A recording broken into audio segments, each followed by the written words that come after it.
Sir മാത്സിൻ്റെ പരീക്ഷ സിമ്പിളായിരുന്നു. എനിക്ക് class കണ്ടുകൊണ്ടല്ല എഴുതാൻ. സാറ് പറഞ്ഞ ക്വസ്റ്റ്യൻസ് മാത്രം വന്നിട്ടുണ്ടായിരുന്നു. സാറും ടീച്ചറും പറഞ്ഞ ക്വസ്റ്റ്യൻസ് മാത്രം വന്നിട്ടുണ്ടായിരുന്നു. നല്ല എളുപ്പമായിരുന്നു. ചിലതൊക്കെ സാർ പറഞ്ഞ അതേ സാധനം, സാറും ടീച്ചറും പറഞ്ഞ അതേ സാധനങ്ങൾ മാത്രം വന്നിട്ടുണ്ടായിരുന്നുള്ളൂ. സാറ് പറഞ്ഞതുപോലെ തന്നെ ഇന്നത്തെ ക്വസ്റ്റ്യൻ പേപ്പറിൽ വന്നായിരുന്നു. വളരെ ഈസി ആയിരുന്നു ഇന്നത്തെ എക്സാം. ഒരു ടൈം സാറ് മേഘാ മിസ്സും പറഞ്ഞ ക്വസ്റ്റ്യൻസ് മാത്രമേ വന്നുള്ളൂ. അതുകൊണ്ട് എക്സാം ഈസി ആയിരുന്നു. Very very so much for എക്സാമിൻ്റെ. നമുക്ക് സ്റ്റാർട്ട് ചെയ്യാം. 5 മാർക്കിന്റെ ഈ ഒരു ക്വസ്റ്റ്യൻ ഈക്വേഷൻ പഠിച്ചിട്ട് നോക്കണോ. √3 ടൈംസ് a/2. ആരെയോ ഓക്കെ എന്ന് ചോദിക്കുന്നത് ഞാൻ കരയും.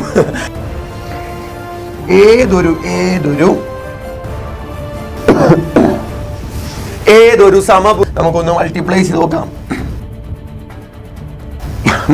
നോക്കാം. ഇത്രയും നേരം സൗണ്ട് സഹിച്ചിരുന്ന ഒരുപാട് പേരുണ്ട്.